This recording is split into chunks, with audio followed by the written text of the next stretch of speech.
Jadi mereka dengan modal masing-masing 200, 250, 500, mereka pasti bisa beli. Apalagi bank juga bisa meminjamkan uang untuk membangun gedungnya. Jadi artinya modal untuk investor 100 juta, modal untuk pengembang 250 sampai 500 juta. Saya kira gitu.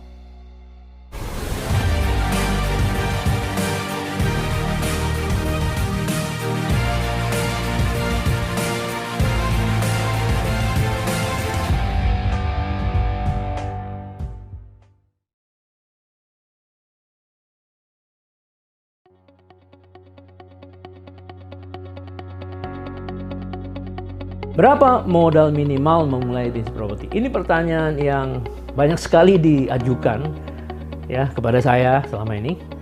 Nah, kalau menurut pengalaman saya dari orang-orang yang sudah mulai investasi sejak tahun 2013-an, modal awal itu ya 100 juta ya.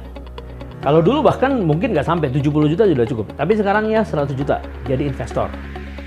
Nah, caranya bagaimana?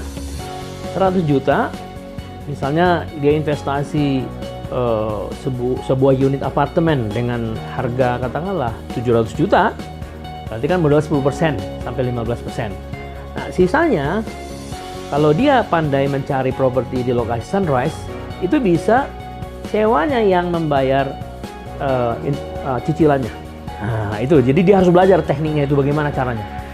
Jadi seorang investor yang memulai dengan 100 juta, kalau dia tekun, ya, 5 tahun kemudian itu sudah bisa menjadi 700-800 juta dari segi modalnya, ya. 10 tahun kemudian itu bisa bahkan sampai mendekati 10 M. Itulah bukti dari properti itu memang bisa menjadi ya punya banyak duit karena memang dia tekun memahami konsep dan strateginya dan membangun mindsetnya ya. Nah, kemudian kalau mau menjadi developer, ya modal mungkin lebih besar dari 100 juta. Mungkin 250, 500. Nah, bagaimana caranya? Sedangkan lahan kan misalnya 1 hektar itu sudah bisa misalnya kalau 300.000 kan 3 miliar ya. Bagaimana caranya? Nah, sekarang ini sudah banyak pola kerjasama ya. Di antara anak-anak yang seumuran ya, umur 25-an gitu ya. Mereka membangun sebuah perusahaan PT tapi dengan mungkin sedikitnya 10 orang ya, 10 orang.